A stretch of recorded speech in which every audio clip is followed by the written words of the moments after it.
परम पूजनीय महंत रूपनाथ जी अपने गोगा मेडी जो गोरख टीला है उसके आप अध्यक्ष हैं। वहाँ की अन्य भी कई जो संस्थाएं हैं अपने धर्म से जुड़ी हुई या समाज से जुड़ी हुई जितनी भी सामाजिक संस्थाएं हैं उनका आप वर्षों से अच्छे ढंग से और सुचारू रूप से और सबसे बड़ी बात कि धर्म के अनुसार उसका संचालन कर रहे हैं। लेकिन जब व्यक्ति धर्म का कार्य कर रहा होता है तो उसमें कहीं ना कहीं जैसी समस्या होती है वैसी अभी महाराज जी के सामने भी उपस्थित हुई है। कुछ असामाजिक तत्व हैं जो बाबा जी को महाराज जी को जान से मारने की कोशिश में लगे हुए हैं और इसका हमें अंदाजा तो पहले से था, लेकिन अभी वर्तमान में जो अभी एक भादरा में कांड हुआ है उस कांड में जो आरोपी पकड़े गए हैं उनसे जब उनकी एक तरीके से जब इंटेरोगेट किया गया तो उन्होंने ये कहा कि हमारे को जो है वो दो व्यक्तियों की ये सुपारी थी, एक को हमने मार दिया है और एक महंत रूपनाथ जी को भी हम क्या है कि मार के छोड़ेंगे। ऐसी पुलिस को इंटेरोगेट में ये सामने आई है और ये खुद सीओ साहब ने जब महाराज जी को इस बारे में बात की तो हम सभी को इसके लिए चिंता हुई और आज हमने कलेक्टर साहब से मिलकर के एसपी साहब से मिलकर के गांव के अपने उधर गोगा मेडी से भी काफ़ी संख्या में लोग पधारे हैं, हमारे संत श्री ये भी पधारे हुए हैं और सभी ने, क्योंकि हमारे ज़िले के एक ये समझो कि सम्मानित संत हैं आप,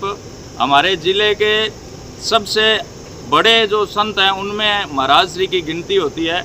ऐसे महाराज श्री को हम खोना नहीं चाहते, इसी के लिए आज हम सब ने मिलकर के ज्ञापन प्रस्तुत किया है माननीय एसपी साहब को, अपने कलेक्टर साहब को, और उनसे ये आग्रह किया है कि सबसे हमारी जो व्यवस्था है वो ये है कि महाराज जी को सुरक्षा व्यवस्था उपलब्ध कराई जाए, क्योंकि महाराज जी का जीवन हम किसी भी रूप में खतरे में नहीं डालना चाहते। आगे गोगा मेडी मेला भी आ रहा है और हम सभी ने आग्रह किया और इसको माननीय एसपी साहब ने एवं कलेक्टर साहब ने इसको माना भी है और जल्दी ही सुरक्षा जो है महाराज जी की व्यवस्था हो जाएगी, ऐसा हमें विश्वास है।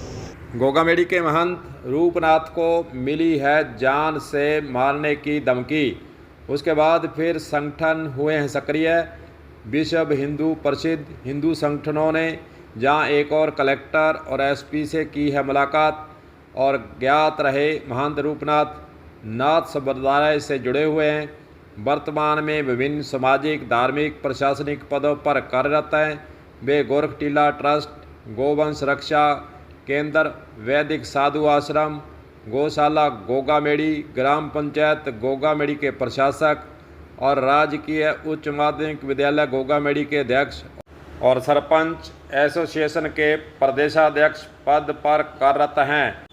लगता यही है कि महंत रूपनाथ की प्रसिद्धि और उनके पास जिस प्रकार अलग अलग संगठनों के कार्यभार दिए हुए हैं उसकी जलन को लेकर जहां किसी अन्य कारण को लेकर धमकी देने का सिलसिला जारी किया हुआ है।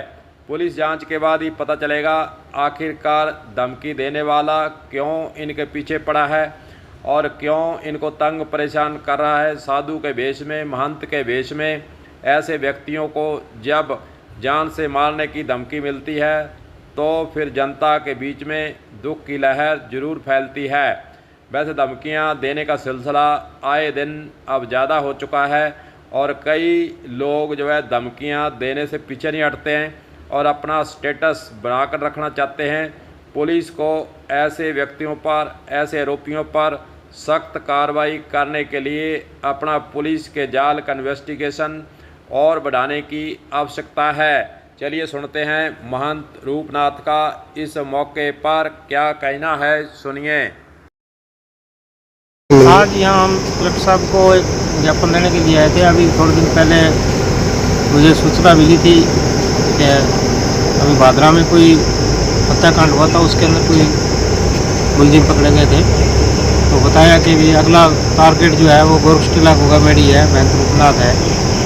तो ऐसी बात मेरे सामने आई और मुझे पता लगा तो मैंने यहाँ आकर के कलेक्टर साहब को अपना ज्ञापन दिया है कि भी गोरख टीला एक मानी हुई जगह है हिंदुस्तान की। मैं वहाँ का महंत हूँ, अध्यक्ष हूँ। गोरख टीला का वो गौशाला एक बहुत बड़ी है और अभी आने वाले समय में मेला चलेगा, जहाँ करीब 25-30 लाख श्रद्धालु आएंगे। तो उस जगह की हमारी सुरक्षा के लिए हम कलेक्टर साहब को ज्ञापन देने के लिए। देखने वाली बात ये भी है कि ज्ञापन एसपी कलेक्टर को सौंपा गया है और देखने वाली बात यह है कि पुलिस के स्तर से जो ज्ञापन रूपनाथ और उसके साथियों के द्वारा आशीष पारिक के नेतृत्व में आकर दिया गया है, उसकी जांच और उसके पीछे कारण क्या है उसको तलाशने के लिए पुलिस कितनी जल्दी सक्रिय होती है जहां फिर इनका ज्ञापन फाइलों में दब कर रह जाता है। तमाम बातें देखने वाली हैं। कलम न्यूज़ के लिए गुरदेव सिंह सैनी की रिपोर्ट।